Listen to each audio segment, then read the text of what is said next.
Hello guys, Michelle here. In this video I want to talk to you about the gear I took with me on the Tongariro Alpine Crossing.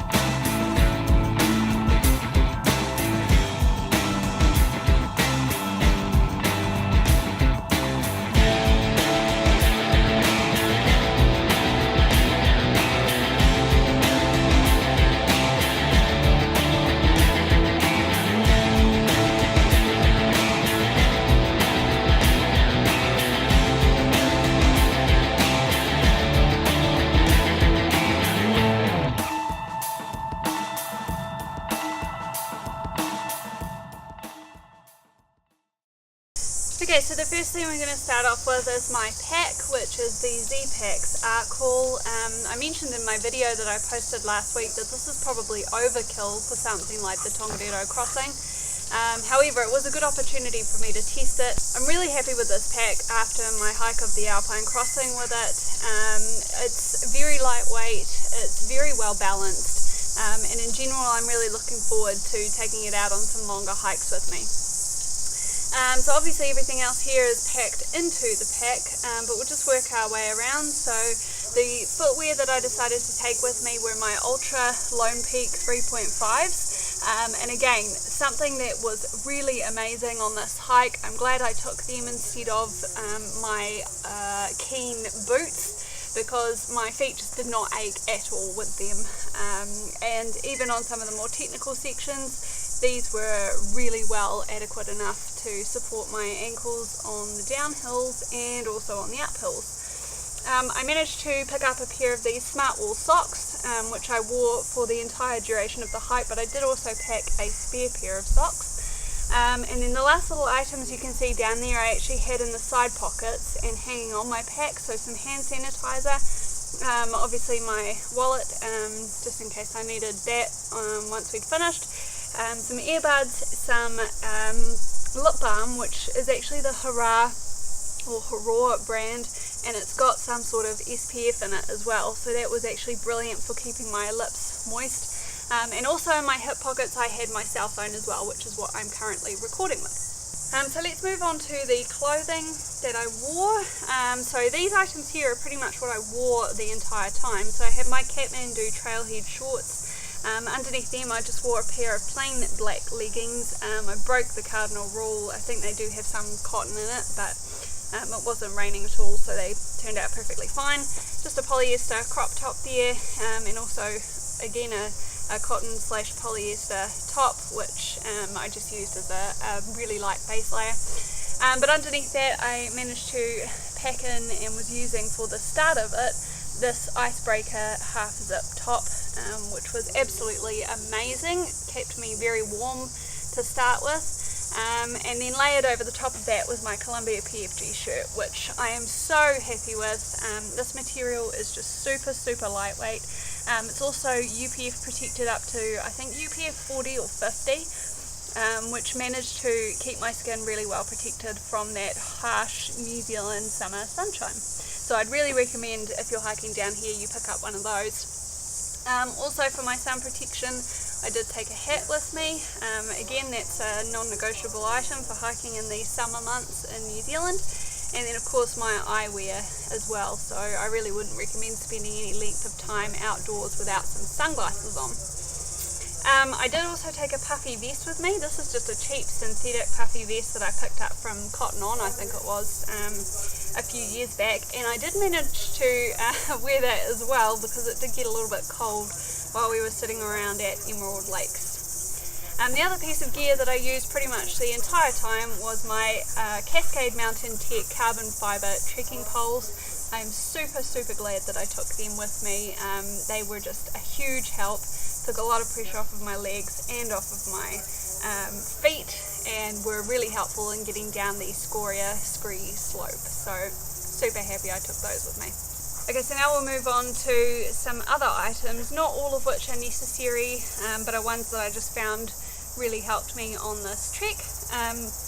Firstly, a beanie and a set of gloves. Now, despite the fact that the weather might be completely sunny like it is today, and there's absolutely no forecast of rain, you are really well advised to make sure you take with you some cold weather gear. So for me that included my beanie and my gloves, and it also included my waterproof gear as well. So these are just two pack into a bag, rain jackets, rain pants that I picked up from the warehouse here. You'd be silly hiking in an alpine environment without them. Another one of those items was also just a little umbrella. I decided to take it not actually for the rain, but because I thought it might help to keep some sun off, just in case it got much too hot on the crossing. But it turned out it actually was quite bearable, so we didn't end up using the umbrellas. My water bladder I took with me was a 3-litre bladder. I still like using a bladder as opposed to the bottles, especially for longer hikes, because I could feed this through my pack and then obviously not have to keep stopping to get a drink or anything. But I filled it up with 3 litres and I got through at least 2.5 litres of it. So it's just something to bear in mind if you're hiking this. It did get really hot while we were out there. And I didn't feel dehydrated at the end of it, so I obviously was able to keep really hydrated by taking that much water and actually drinking that much water. Okay, so just moving along to my first aid kit here. So I'm using these Cedar Summit Ultra Sil dry bags at the moment to carry my first aid kit in, and just some really basic items that I took along with me. So some plasters, some painkillers, some rehydrating sachets, so things like Diarrolite or Hydrolyte, which have got that salt in it to keep you hydrated, just in case I felt like I was getting a bit dehydrated. My Travel Med Relief Spray, which I never go out on an outdoor hike without, came in really handy just before we ascended the steep rock slope to Red Crater. Also a couple of sets of tissues, some deep wipes just down in the corner there, which again weren't really necessary. There weren't very many bugs up there, so that was good. And some panty liners, which if you're a woman are a lifesaver. Also some sunscreen. Now that wasn't the actual sunscreen that I took because that one's only SPF 15, but if you can take a good 40 or 50, SPF 40 or 50 with you, that will be great. The one that we had was a Banana Boat brand, and it sprayed on out of a can and it was just absolutely amazing. I didn't get sunburn at all. Down there in the corner is just part of my recording equipment, so that is my DJI Osmo Mobile 2 gimbal, which was really amazing. If you've seen the video, you'll see how that footage turned out. Okay, moving up to this corner, this is I guess what a lot of people call their ditty bag, and this has just basically got a bunch of miscellaneous stuff in here, but mainly electronic equipment. So I decided to take 2 battery packs with me, more because this is just what I have in my ditty bag, and I just wanted to test how that weight was going to feel in my pack. So 2 charging banks, 1 charging cable, a little remote thingy for your iPhone for taking pictures and things, which I'll probably end up ditching.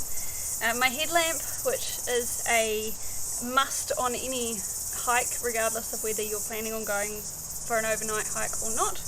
And also my brand new Bear Grylls brand Gerber neck knife, which is super light, and it's just a really cool little amazing piece of equipment. Always good to have a knife with you. In this ditty bag I also carried my toilet paper, and that basically just stayed in there the whole time because I didn't end up needing to use that. Okay, moving on down to this section here is my cook system. So I did decide to take my cook pot and things with me, again to test myself out with carrying a little bit more weight on my back, but also because I really wanted to have a hot drink while we were sitting up there at Emerald Lakes. So this is my Toaks Titanium 900ml pot. It's the wider diameter one, which means that it's a little bit more wide and a little bit more squat, which means that I can pack most of my cooking system in here. So into that went my MSR gas canister, which is just one of the 110 gram gas canisters. Any of those will fit in there. My buff, which is a brand new addition, which I also used for drying things out.